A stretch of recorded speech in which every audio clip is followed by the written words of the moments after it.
Бұрындары киноға түсіп көрдіңіз бе? Иә.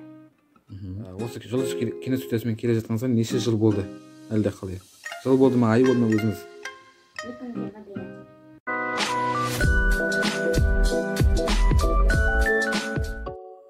Ассалаумағалейкум, құрметті YouTube көрермен, және де біздің құрметті золотой көрермендер, сіздермен сұхбаттасайық жобасы. Оның жүргізушісі мен Хамит Айбек. Бүгінгі сұхбаттасайық жобасының негізгі саны өнер ұлтқа бөліне ма деп аталады. Ендеше біз бастаймыз.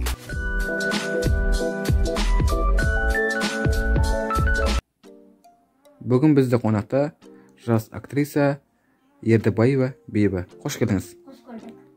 Алдымен сұраққа көшпес бұрын былай бастайық. Бүгінгі күніңіз қалай басталды?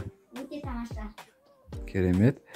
Өзіңізді үш сөзбен таныстырып кетсеңіз? Мен мейірімдімін, адалмын, сұлумын. Керемет. Ендеше біз сұраққа көшейік. Жалпы өнерге қалай келдіңіз? Мен кастингке қатыстым. Кастингтен өткесін киноға түстім. Алғашқы киноңыздың атауы қандай?